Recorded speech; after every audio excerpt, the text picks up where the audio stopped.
இன்னைக்கு தென்னிந்தியாவிலிருந்து வட இந்தியா வரைக்கும் யோசித்து பாருங்க. தென்னிந்தியா வித்தியாசமாய் காணப்படுகிறார்.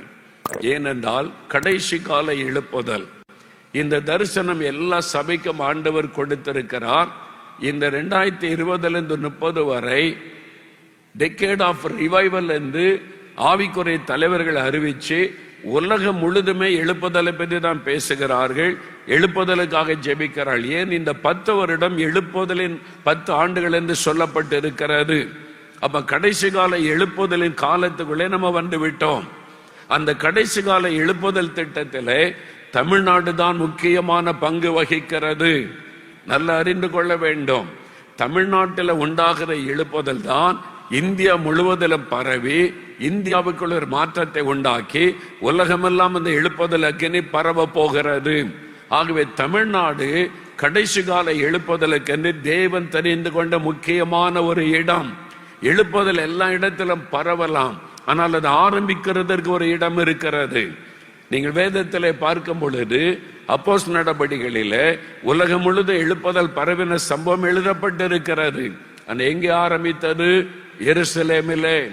எருசலேமிலே எழுப்புதல் ஆரம்பித்துதான் உலகம் முழுவதிலும் பரவினது. அதே மாதிரி கடைசி கால எழுப்புதலுக்கு தேவன் தெரிந்து கொண்ட எருசலேம் பட்டணம், இந்தியாவின் எருசலேம் தான் சென்னை பட்டணம். நீங்களும் நானும் இருப்பது எழுப்புதலுக்காக தேவன் தெரிந்து கொண்ட ஒரு பட்டணம். அதனாலதான் தோமாவை ஆண்டவர் இந்தியாவுக்கு அனுப்பி அவர் கேரளா பகுதியில சபைகளை அதிகமாய் கட்டினாலும் சென்னை பட்டணத்திலே கோதுமை மணியாய் விளை வைத்ததற்கு ஒரு நோக்கம் உண்டு. இங்கிருந்து தான் கடைசி கால எழுப்புதல் எழும்ப வேண்டும் என்பது பரலோகத்தினுடைய திட்டம். பலருக்கு அதை கர்த்தர் வெளிப்படுத்தி இருக்கிறார். ஆகவே இங்கிருந்து தான் அந்த எழுப்புதல் உண்டாகணும். அதற்காகத்தான் இந்தியாவிலேயே அதிகமாய் ஜெபிக்கிற மக்கள் இருக்கிற ஒரு மாநிலம் தமிழ்நாடு. இந்தியாவிலே அதிகமான மிஷனரிகளை அனுப்பி இருக்கிற மாநிலம் தமிழ்நாடு.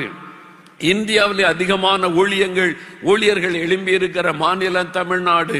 பல இடத்திலிருந்து எழும்பினாலும் நீங்க கவனித்து பார்த்தால் தெரியும், இங்கிருந்து தான் தேவனுடைய பெரிய திட்டம். அப்ப இங்கிருந்து தான் அந்த பெரிய எழுப்புதல் உண்டாகி இந்தியாவையே மாற்ற போகிறது. ஒரு ஆவிக்குரிய மாற்றம்.